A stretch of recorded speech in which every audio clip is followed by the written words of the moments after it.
belebele ɲɛnɛmayara ka sanga ni alisilamɛya dɛmɛtɔn ansaru ɲɛjɔyɔrɔ an fana karamɔgɔ Seyidi Sherif Usman Madan Haidara ale ka musokɔrɔba ɲuman ni o ye Aja Basitan Tarawele ka sanga ni ale ka fatuli san 4 na o san yɛlɛma sarakabɔw ye wajulu kɛnɛ in yɛrɛ labɛnna silamɛya dɛmɛtɔn Fédération Ansardine International Fadi maaw de fɛ ka se ka tasibila kɛ ka ɲɛsin musokɔrɔba sanuma ma yasa ala ka badabada dali nɔgɔya a ye ni o bi bakuruba kunnafoni ye kunnafoni wɛrɛ bɛna fara min kan ka kɔnɔ kuma walawala aw ye sɔɔni aw dangana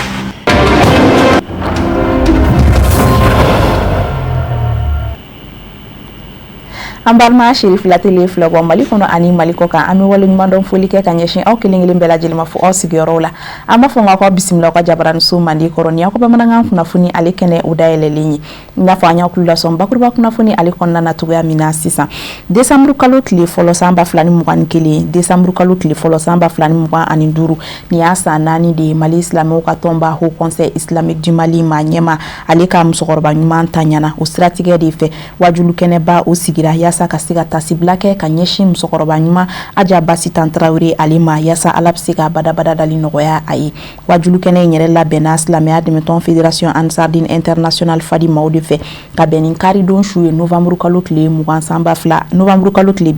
2025 a Seyidi Sherif Usman Madan Haidara ale tɔgɔla dolantan kɛrɛnba kan Bangoni Janginɛ Bugula Bamako sigida fɔlɔ o kɔnɔna na ka sanga ni maaba caman olu yeli ye a kɛnɛ kan Sherif la jabaramuso tɔgɔ la Fatumata Kane ani Ibrahim Kulubali olu kun y'an ka ciden kɛrɛnkɛrɛnnenw ye u y'an sama munnu na an ka jɛkulu seereya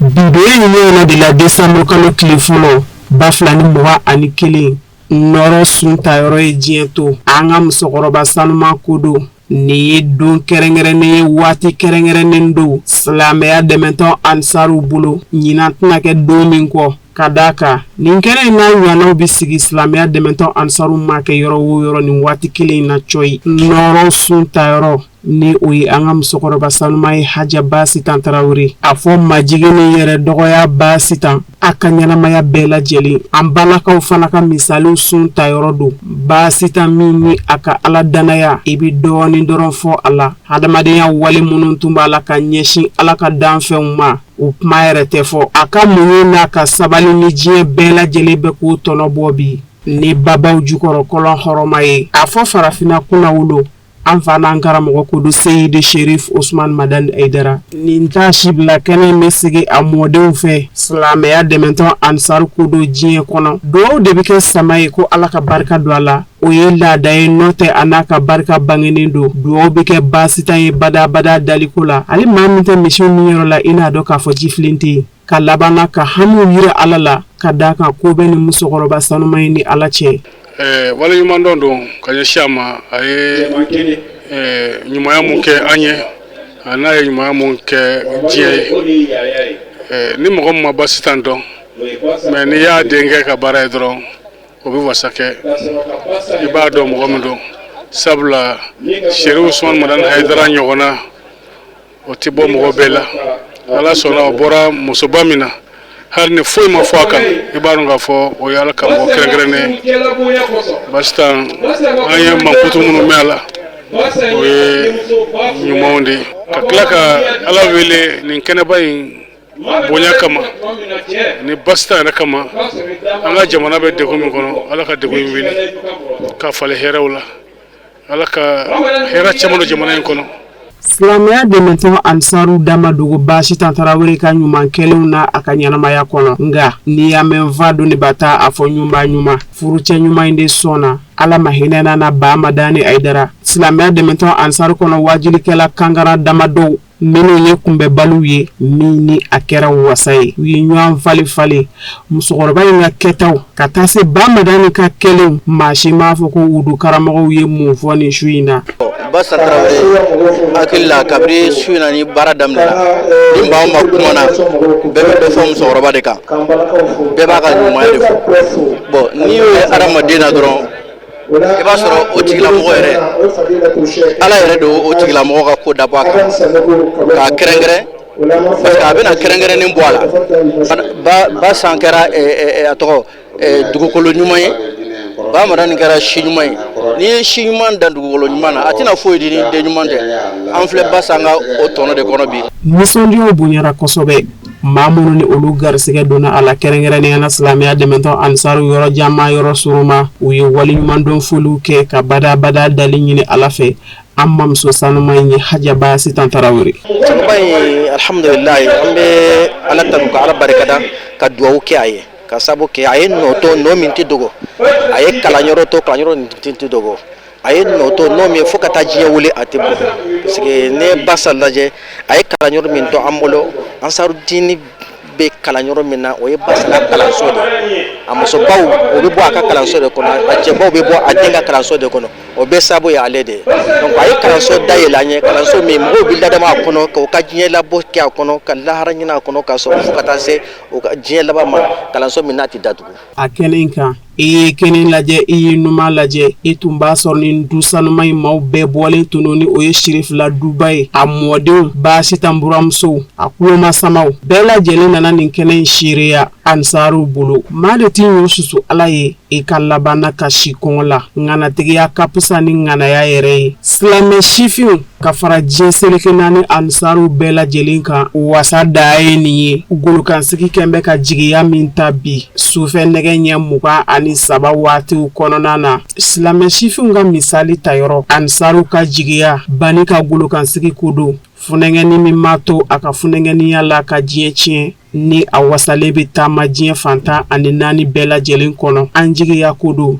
seyide sherifo ahamɛd tejani ayidara a sɛbɛkɔrɔ kunbɛnna ka don nin kɛnɛ in kɔnɔ ni nisɔndiyaw zigiri dumanw caaman ye maa bɛ se k'a fɔ i ni ahamɛdi tijani ye si san kelen ye wa n'i ko farikolo yɛrɛ la ko a ye kelen ye maa t'i sɔsɔ o kuma la nka a ye cɛw da ni ala ɲɛsiranɲɛ ni seyide sherifo ahamɛd tijani ayidara a bolo fila kɔrɔtalen don diɲɛ fantan ani 4 bɛɛ lajɛlen kɔnɔ bi jigiyaw fara a sɛnsɛnna ni ka sigiyɔrɔ lasɔrɔ a ye kuma galama ta a ye waleɲuman dɔw foli kɛ ka ɲɛsin a mamuso sanuma in ma ni k'a ka ɲumanw lakodɔn ka sɔrɔ ka na silamɛ ɲuman bɛɛ lajɛlen wele ka na ɲumanya baaraw silamɛya taasira jɛlen ko di bani ka golokansigi jama jigi fara maaw wasara n'a ye a ma bɔ nin kuma in kɔnɔ fo a ye waleɲuman dɔw foli kɛrɛnkɛrɛn ka ɲɛsin kanuba kelen kelenna bɛɛ lajɛlen ma yɔrɔ jama yɔrɔ suruma zamzamiyu kɔrɔba tɔgɔ la an fa seyide sherif usman madani ayidara ka sɔrɔ ka baaraw bɛɛ lajɛlen kuncɛ ni silamɛya donkan baya layidu wɔɔrɔ baya mansin fɛ.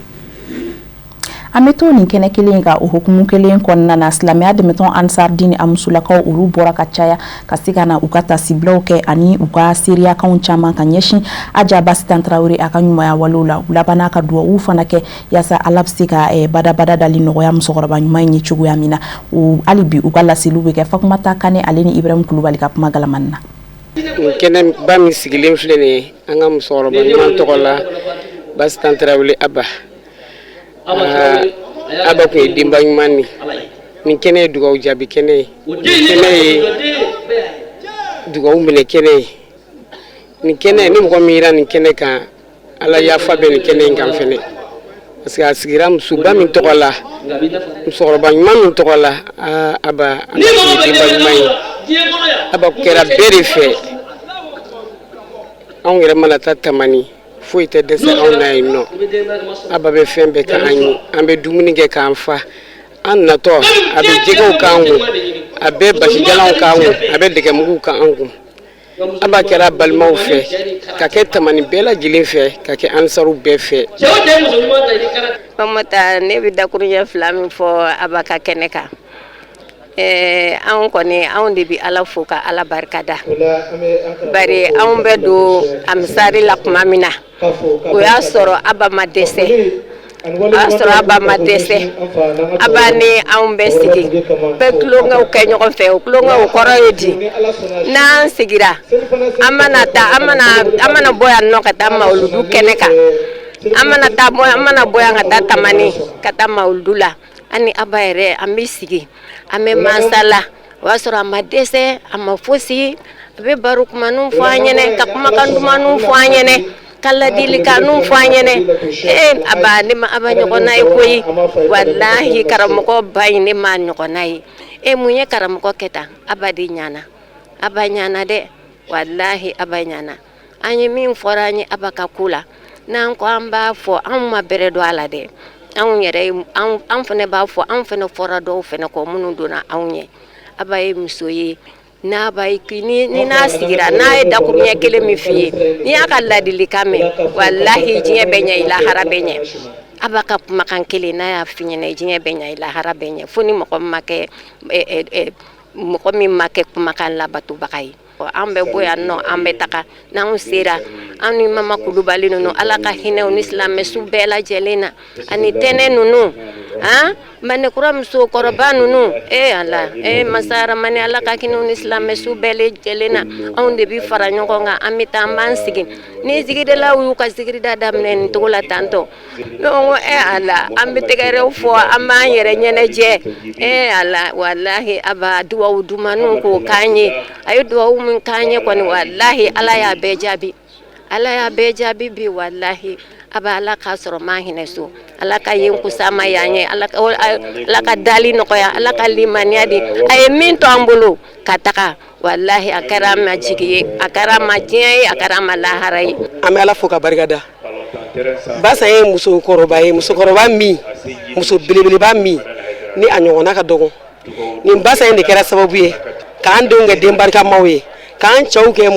cɛ minnu bɛ musow minɛ ka ɲɛ k'an cɛw k'olu ye nin Basa in nɔ a tɛ se ka fɔ ka ban an bɛ dugawu de kɛ Basa in nin kɛnɛ min filɛ ka sigi a ye nin yarabi ala ka nin ɲɔgɔnna cɛya o de ne bɛ dugawu kɛ ala ka hinɛ na ala ka dayɔrɔ suma ka dayɔrɔ nɛɛma k'an nafa n'a barika ye sallallahu Muhammad ni musokɔrɔba in kɛra an bɛɛ ye jigi ye k'a k'an bɛɛ ye bɔda ye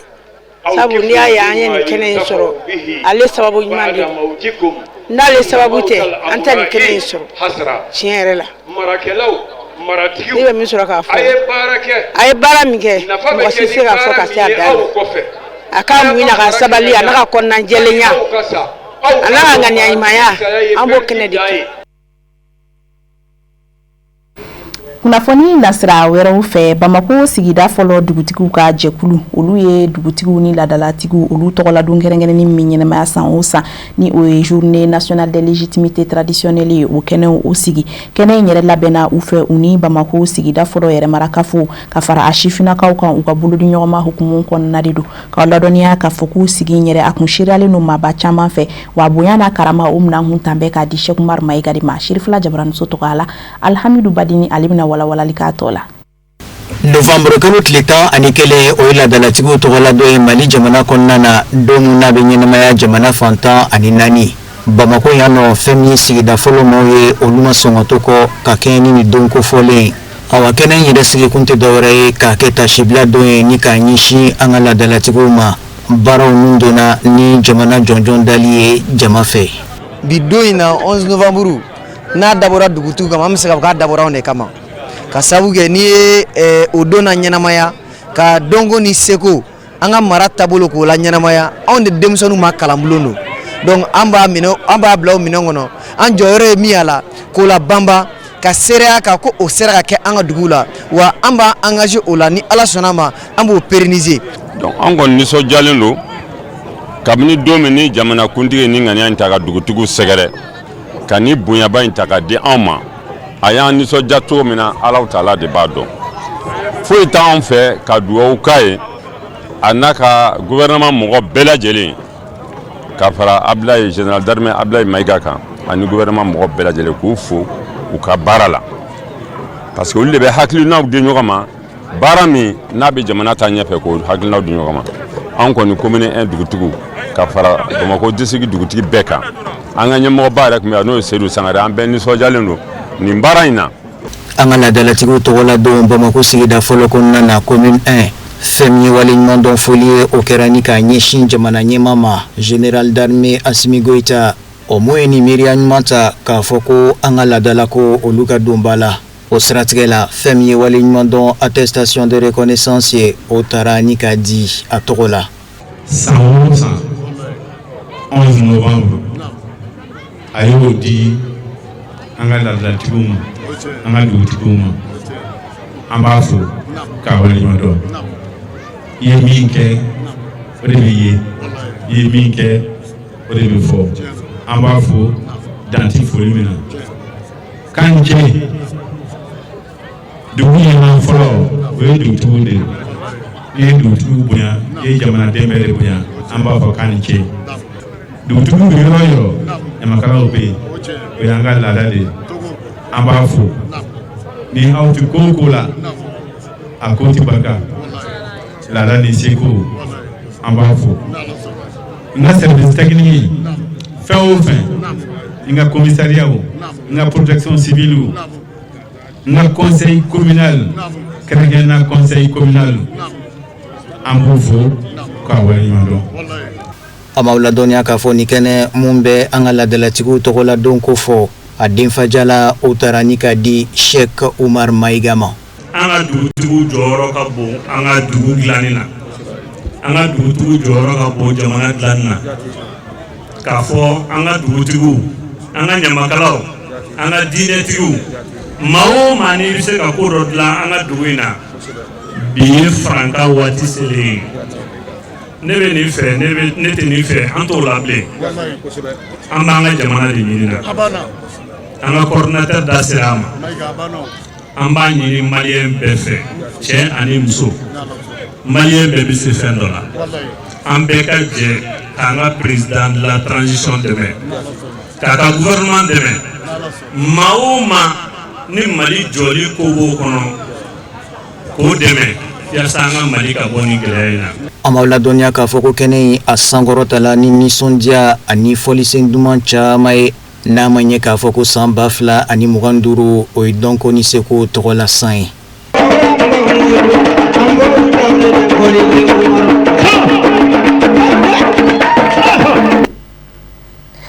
Kunnafoni nasira wɛrɛw fɛ hali bi kɛnyɛrɛ cakɛda ni o ye entreprise tunga lafiya ye n'u ka baara bɛ ɲɛsin kɛrɛnkɛrɛnnenya la sojɔ ani sofeere de ma kɛrɛnkɛrɛnnenya la sifinnakaw olu tɔgɔ la u ye sokura 2 u kilew di sibiri don novembre kalo tile 28 san 2025 banankɔrɔni ni a seriyalen kun don maaba welelen caman fɛ fo ka taa se u dɛmɛbaa jɛkuluw ma Sherifila Jabaramuso tɔgɔ la Amadu Kamara ale bɛ walawalali k'a tɔ la.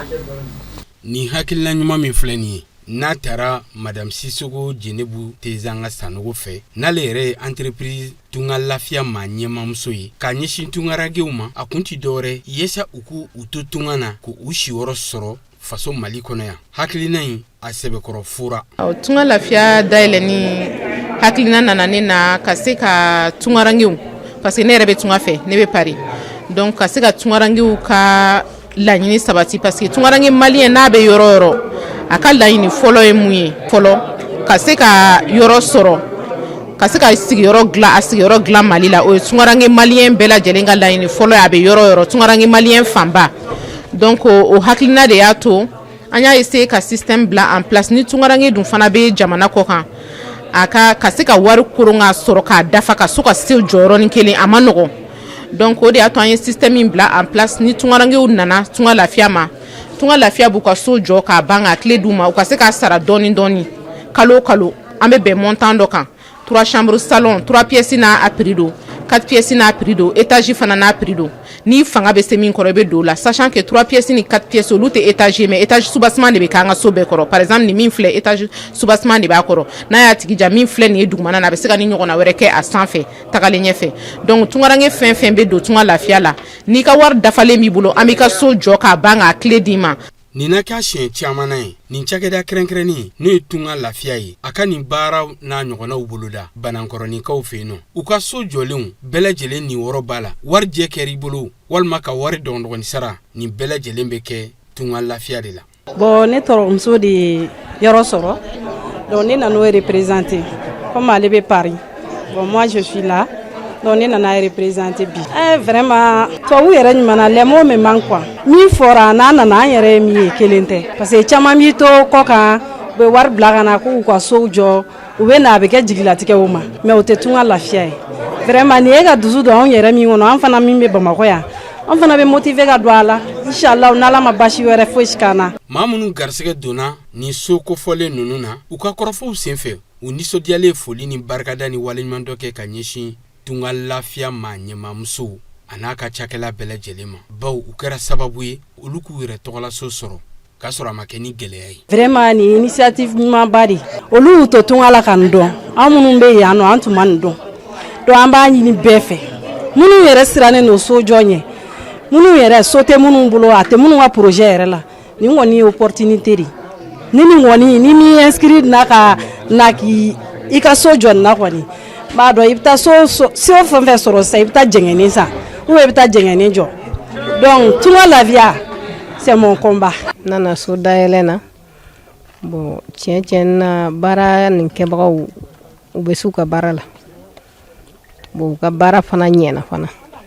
so dayɛlɛ ne content na kosɛbɛ ni mɔgɔ min tun y'a fɔ ne ɲɛna ko Amidu bɛ se ka ni ɲɔgɔn so jɔ n tun b'a fɔ n ko nkalon don nka tɛ se ka kɛ mais Ala ni tunga lafiya ka dɛmɛ ni u ka dususuma n'u ka magodilanw sera ka kɛ sababu ɲuman ye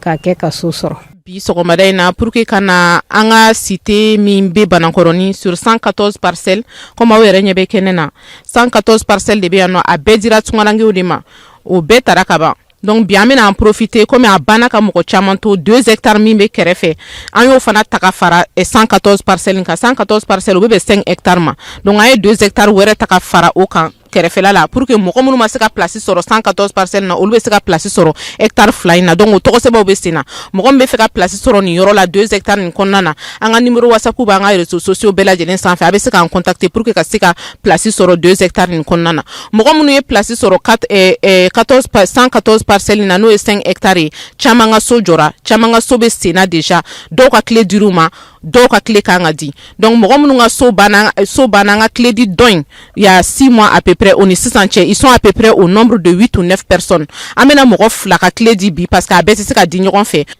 An b'aw la dɔnniya k'a fɔ ko tunga lafiya ni cakɛda kɛrɛnkɛrɛnnen don min sigira sen kan Mali jamana kɔnɔ san 2016 kuma an bɛ don minɛ ko bi a ka baara ɲɛsinnen bɛ tungarankew olu dɛmɛni ma ka k'u ma sababu ɲuman u k'u yɛrɛ tɔgɔla dugukolo sɔrɔ ka tila k'u sagona so jɔ a kɔnɔ k'a sɔrɔ a ma kɛ ni jurujugu tali ye banki la walima fan wɛrɛw fɛ baara kofɔlen a ɲɛsinna maa minnu ma a kɛr'u bolo tare tare bari sabu ka da kan u ka laseliw senfɛ u sinsira kosɛbɛ tunga lafiya jɔyɔrɔ min b'a la dugukoloko la Mali jamana kɔnɔ ni don kɛrɛnkɛrɛnnin n'an b'a wele ko journée porte ouverte ka ɲɛsin tunga lafiya ka dugukolow ma minnu labɛnnen bɛ siso kama tungarankew tɔgɔ la a k'u bɛɛ lajɛlen kun cɛra ni clés dili ani munumunu salon u ka nin yɔrɔ ninnu na. Ali bi kunnafoni ko na siraw fɛ silamɛya dɛmɛtɔn Ansar Dini a bolofara min bɛ Bamako sigida 6 na o kɔnɔna na olu ni Dr Nuhum Touré olu ka bolodi ɲɔgɔnma hukumu kɔnɔna na u ye ɲɛbana sɛgɛsɛgɛ o dɔ bila sen kan fu la ka ɲɛsin sous section kofɔlen yɛrɛ ni o ye Ansar sous section bɛ Bamako sigida 6 nan kɔnɔ ka ɲɛsin o tɔndenw ani a kanubagaw olu ma baara in yɛrɛ a kun de ka se k'u ka ɲɛlabanaw sɛgɛsɛgɛ ani ka se ka a furakɛ Sherifila Jabaramuso tɔgɔ la Amadu Kamara ale bɛ kunnafoni tɔn lakalan ye. Ni ye don kɛrɛnkɛrɛnni min tara ka ɲɛsin ɲɛ furakɛ n'an b'a wele ko kataraki a hakilina tabaga kɛra Bamako silamɛya dɛmɛtɔ Ansaru ka bɔ Bamako sigida 6nan na u n'u u dɛmɛbaga jɛkulu n'o ye Dr Nuhum kɔni ale n'a ka kɛnɛyasuba u ka bolodi ɲɔgɔnma hukumu kɔnɔ. An ye jama in wele ka se ka na sabu an bɛ waati min kɔnɔ bɛɛ b'a dɔn adamadenya dafalen tɛ surtout farikolo la n'i y'an farikolo lajɛ i b'a sɔrɔ mɔgɔ min falen no kɛnɛya la nin waati mɔgɔ ka dɔgɔ o la an ka solidarité n'o ye docteur Yaya Tarawele ale sababu la a effort furunu ka ONG dɔw sɔrɔ minnu ye sɔnna k'u bolo di an ma furakɛli sira fɛ ala sɔnna ma an y'an ka jama wele sɔgɔmada in na ka na o ɲɛ lajɛli sira de kan an ka se ka na mɔgɔw ɲɛ lajɛ ni ala sɔnna adamadenya dafalan fanba ye ɲɛ de n'an dan y'i sɔrɔ vraiment an t'a fɔ I tɛ ɲɛnamaya kɛ lafiya la dɛ mais I b'a kɛ degun kɔnɔ o la mɔgɔ kana jɔn ɲɛ la ni fitini min yera I la dɔrɔn wuli kana surtout an ye da in dayɛlɛ bi samedi an b'o kala ni ala sɔnna sini dimanche an bɛ tila k'o fana kala o la an dalen b'a la a bɛ taa kuncɛ yɔrɔ o yɔrɔ an mago bɛ wasa min na an b'o sɔrɔ. Baara kɛrɛnkɛrɛnnin a senfɛ maa 50 bɔɲɔnko olu bɛɛ lajɛlen ɲɛ na lagɛ bana min b'u la ka tila k'a furakɛ ka fara o kan bana caman wɛrɛ na jateminɛ min bɛ mɔgɔ bɛ t'i jɔ fɔ maa 1000 n'a kunkanfɛ ninnu bɛɛ lajɛlen na lagɛ bana minnu b'u la n'u lakodɔnnen tɛ yaasa u ye se k'u yɛrɛ dɛmɛ a furakɛli kɛko ɲuman na hakilina in k'u bɛɛ lajɛlen bɛ don o hukumu kɔnɔ. Sera ya ni nisɔndiya de ani hɛrɛ komi dɛmɛ de nana n'o de ɲɛ furakɛli ye o de ne lase yan o dɛmɛ min filɛ nin o ye anana anw ka quartier de la n'o de Sirakoro plateau wa n ka bɛɛ lajɛlen ka ni yɔrɔ b'a la o de kama ne sera yan bon o dɛmɛ min filɛ nin o tɛ Ansarudin yɛrɛ ka dɛmɛ fɔlɔ ye Ansarudin ka dɛmɛ caman tunana ka kɔn nin ɲɛ nka nin fana tilala ka fara a kan o de kama an ka foli de bɛ olu ye an ka barikada bɛ olu ye olu min kelen bɛ ka nin kɛ nin ye o de kama olu fana o ka kan ni dɛmɛ ye an kan k'u dɛmɛ ni an ŋaniya ye ani an ka fanga ani an ka wari ani an ka duwawu fana an ka kɛ olu ye olu ka kan n'a ye u fɔlen u ye ɲɔgɔn ye u k'o kuma na u bɛ se ka maa 50 tɔmɔ ansariw la ani ansariw somɔgɔw la pour que olu ɲɛ bɛ se ka furakɛ n'a y'a sɔrɔ ni falaka walima bugun bɛ minnu ɲɛ kan fu la i tɛ dɔrɔmɛ 1 sara a daminɛ na fo ka taa se a laban na a bɛna k'an yɛrɛw ka siège la n'o ye Sirakɔrɔ siège ye o maa 50 in pour que k'u tɔmɔ o tuma na o bɛna mɔgɔ min filɛ a bɛ sɔn ka surunya maa 1000 na walima a ka caya ni o ye komi ɲɛdimi bana dan tɛ falaka ni bugun ye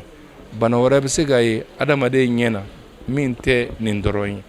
o tuma na n'u ye filɛli kɛ o bɛ bɛɛ de ɲɛ filɛ fu ni ko i ka maa 1000 yɛrɛ ɲɛ filɛ k'i taara clinique la dɔw bɛ ɲɛ 1 filɛ consultation sara ye 2000 ye clinique dɔw la a dɔgɔma kɔni na kɛ 600 ye cliniquew la nka hali Mali ka dɔgɔtɔrɔsow la filɛli ka sara bɛ taa 300 la nka o y'o bɛɛ bin ka bɔ an kan. Dr. Soba min kɛra nin ko yɛrɛ sababu ɲuman ye a ma ɲɛma ka fɔ la tile 2 kɔnɔna na u n'a lajɛ ka se ka mɔgɔ caman k'olu lajɛ nin tile 2 kɔnɔna na ka ɲɛsin silamɛya dɛmɛtɔ Ansaru u n'u kanubaw n'u somɔgɔw ma. ɲa nɔ laɲini nali ye mun ye ani ɲa association Ansardine community section an jɛra an bɛna baara dɔ kɛ ɲɔgɔn fɛ o baara kun ye mun ye ka mɔgɔw lajɛ ka consultation kɛ gratuitement ɲɛ lahara la ɲɛ problème bɛ mɔgɔ mun na an ka se k'olu furakɛ ni a kunba ye mun ye fana an bɛ o mɔgɔ lajɛ la an b'a lajɛ bugun bɛ mɔgɔ mun ɲɛ ka falaka n'u b'a fɔ a ma ko cataracte tubabukan na a kun ye fana k'olu mɔgɔw recenser an kɔni y'a laɲini kɛ ka 50 personnes kɔni opérer gratuitement mais a kun t'o dɔrɔn a kun ye fɛn caman ye parce que ɲɛ bana ka ca fɛn caman bɛ ɲɛ bana kɔnɔ bana dɔw bɛ yen u bɛ mɔgɔw suɲɛ a bɛ se ka kɛ sababu ye a la longue i ɲɛ bɛ fiyɛ a dɔw bɛ yen i bɛ taa sɔrɔ u mago bɛ furakɛli la fana donc an b'o bɛɛ de kɛ mais ni bugun bɛ mɔgɔ min na n'a sera opéreli an b'o opérer ani ni mun ka kan o bɛ f'o ye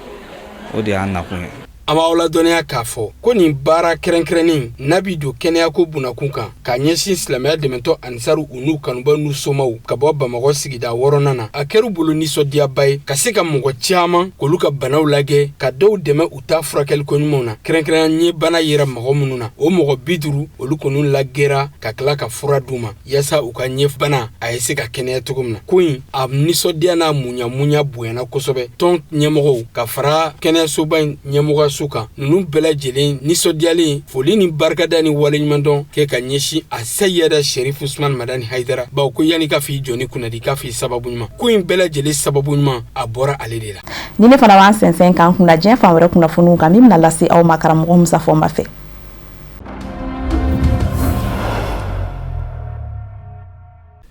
Congo Kinshasa kaw fɛ kɛnɛya tigilamaba min ye diɲɛ seleke naani jɔnjɔnba prix Nobel de la paix ta san 2018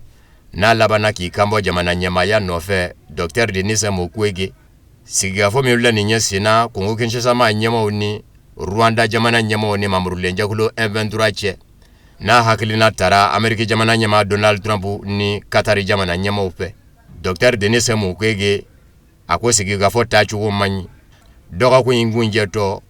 kɛnɛya tigilamaba in Congo Kinshasa Dr Mukwege a ko sigi min bɛ senna Ameriki duguba la Washington ani Qatar duguba la Doha n'a kan ka na ni bɛn ni basigi ye Congo Kinshasa kɔrɔyanfan fɛ ko a man ka maa jigi sigi ka sabu kɛ ale bolo tigɛ kɛn bɛ Congo Kinshasa jamana denw na fɛn tɛ ka sara u la fɛn ɲininkali tɛ ka kɛ u la nka minnu da bɛ ko in nɔ n'o ye setigi jamanaw ye u bɛ k'u yɛrɛ ka nafa de bɛlɛn sigikafɔ in bolo datɔ jango u bɛ se ka fɛrɛ Congo Kinshasa jamana sɔrɔ siraw ma ko nɔn tɛ ko bɛn ni basigi ɲini dɔ tɛ Congo Kinshasa jamana denw ye a ka bɛ faamu cogo jumɛn jamana denw kun kan ko ka taa fɔ jamana kɔ kan jamana kɔnɔ jamana min n'a ma ɲɛmɔgɔw tɛ Congo Kinshasa jamana kɔnɔna ko dɔn Denis Mukwege ka fɔ la sigikafɔ in yɛrɛ gwɛlɛya bɛ sigikafɔ in yɛrɛ de rɔ Ameriki jamana duguba Washington sigi Congo Kinshasa ma ɲɛmɔgɔw ni Rwanda cɛ ani Qatar duguba Doha sigi Kongo Kinshasa ni Mamurulenja kulu M23 che setigi jamana ode ya jako ya choko Kongo Kinshasa jamana nyamoka a hakili jagabo kera setigi jamana ode faba ukono yi ninga sigi kafo udamine yi ni mawiye adola yere sigi manga ke ni minunye ka sabu ge tisigi to jamana de nyala ka mugo ni kiseta ifaso kamo jamana kore ya mvafe kalaba ko tigila ma wele ka sigi nu yi aka be ka do ka jamana de to koka oye ima jamana de unjati ako gole ya be yoromi sigi nununo sigi baka ke minunye yala manu kanga sigiwa oye mugo ni kiseta jamana kore ya mva de minun dogola yala jamana kore ya mva de umbu yere ye uka kelela wa jamana de unyeru minu vene kanga yesigi ka fola udaka do ala olu date ka do ala Mamurulenja kulu M23 akololo sira jamana de uminu mo jamana kore ya mva fe Rwanda jamana uka demekera sababu ye ka cheni lase jamana de minu mo kore ya mva fe olu shi date sigi ka fola ko sigi ka fo mana dla uka seka nobo ale mada ola nga setigi jamana uko ni mewulika jola ka ko ingaraba ke jango umako be mina Kongo Kinshasa jamana soro la obise ko soro ko yimbi dan yende nonte ka dabonde Kongo Kinshasa jamana deunga beni basigi la nyini kamo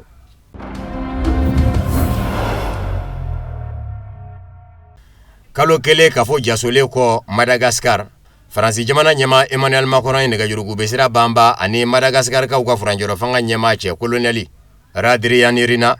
ka fo Fransi jamana labembe franjoro fanga mi ndamine netle ninye afe ka deme ka furi nega juru gube nasira fe Emmanuel Macron ni franjoro fanga nyema che Madagascar Emmanuel Macron ye bonya masekinke kanyeshi franjoro fanga nyema kuramo anameni ka minye jamana kuna no ye ka Madagascar jamana jokura ye kerengera ne nyana aye sarati ka minda ka fo ana kalata labe teliyala ka fanga di manana masumane mo ko bena Fransi jamana nyema ya somo Emmanuel Macron ni aninyonje kuma nyonyala ayajira furajoro fanga nyema la ka fo Fransi jamana labe mbe ka deme bara ino nafulo minganga jo Madagascar jamana ye o nafulo na jo aye Fransi jamana na nafulo imbo wa Fransi jamana jenyon jamana umino mbe setike jamana ula nazara la olu fenena nafulo jo Emmanuel Macron ni furajoro fanga nyema chepma ayayira furajoro fanga nyema la labe minu mbe sina Madagascar ashifina ka udaka do alabe bela jelela ani furubatum nga mabe mala Madagascar ka deuna oteka Emmanuel Macron ga hakilina ye inafo Madagascar jamana demeni furubato nyama doye ajara kafo Emmanuel Macron ga nindakuru nyenunu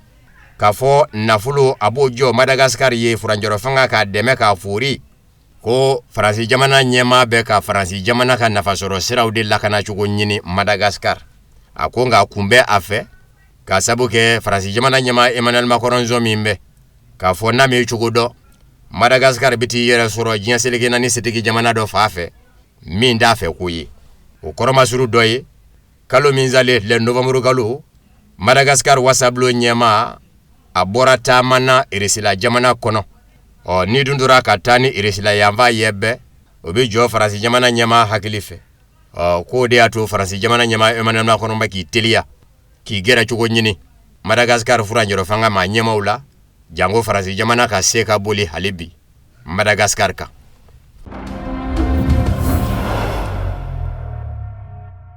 Sigimi ngume sina Amerike dugu bala Florida Ukraine nona blau ni Ameriki nona blau che Ukraine risila che kele bani kunga asigi kunjera nga bara maseka dakenye bara chamangera sigi gafo nzeve nga fendise ka jira mana kafo bengera ninga kwa bana CNN kuna fondi disra ira kafo ye kuna fondi soro kabo sigi keba udoyoro kwa madasumuzumune ya jira kafo matishingi dalatelia ka nyefolike maye sigi ngunga ka sabuke baratobe onga mino nyenyo nzoro sigi kono abebe naka kafo fenja mamvora nyonyi mimbe kata mangambaye irisilani ikeranije no borokolo libisa batemene Florida awuro dugu yamvafe sigi nuduna Amerika jamana nyama Donald Trump ka bonya kono Amerika jamana no na blauni Ukraine jamana no na blauche Amerika jamana fafe minu ngume keneka Donald Trump ka chidengere ni Steve Witkoff ani Donald Trump ka ministre mi nyashi Amerika ni jamana warani yonja kunyanya bo mo Marco Rubio ani Donald Trump yɛrɛ burange ni o ye Jared Kushner ye. Ukraine yanfa nɔna bilalen kun do Rustem Umerov fɛ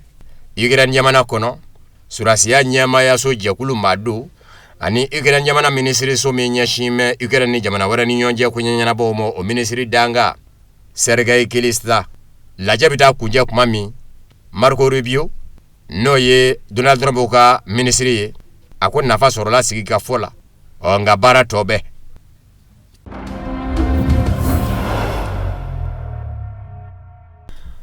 Donald Trump ko abi saratika di Nicolas Maduro mo Venezuela jamana ɲɛma n'a ye fanga bila sisan kabi jamana bila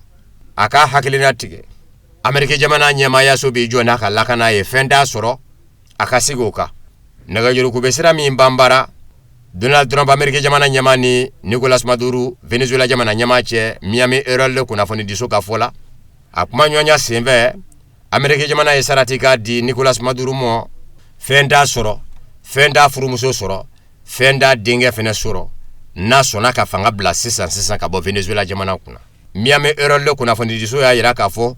kuma ɲɔgɔnya la Nicolas Maduro Venezuela jamana ɲɛma y'a ɲini Amerika jamana ɲɛma Donald Trump fɛ ne hakilinanta ye min ye ni kun sɔnna fanga sinamatɔ minnu bɛ jamana kɔnɔ ni fanga yɛlɛma de bɛ se ka kɛ sababu ye ka mankan ban n bɛ fanga latɛmɛ fanga sinamatɔ ka bolo kan nka surasiya ɲɛmaaya so o bɛ to n ka bolo kan fanga sinamatɔ ka jamana mara ne ka to ni surasiya ɲɛmaaya so ye ko Venezuela jamana ɲɛma Nicolas Maduro ye o dajira Donald Trump la a ma ladɔnniya k'a fɔ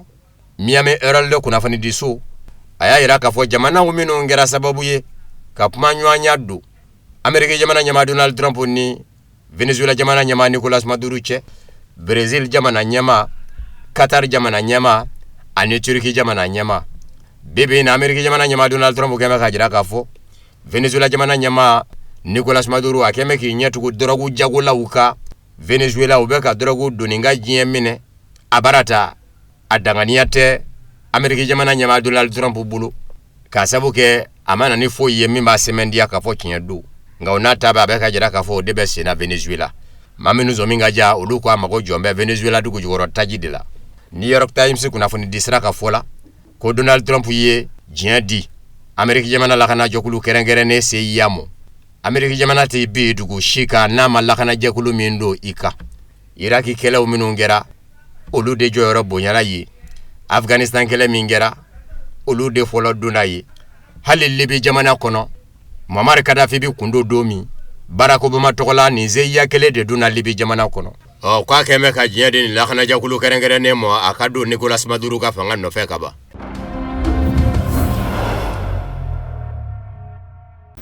Ni ne fana bɛ dansigi kɛ bi bamanankan kunnafoni sɔrɔlenw na minnu sera ka labɛn kunnafoni di so ɲɛmaayaso fɛ ka bɛn ni sanga kofɔlen ye ka se ka o ta k'o da aw tulo kan an bɛ segin ko kura k'aw fɔ aw ka tulomajɔ a n'aw ka ɲɛmadali la n'ala ma basi kan na n'a ye diɲɛ kuma wɛrɛw yira an na an bɛ segin ka ɲɔgɔn sɔrɔ ni kɛnɛ kelen kan ni waati kelen in na yan'olu cɛ aw kan bɛn ala ka su yɛrɛ d'an bɛɛ lajɛlen ma.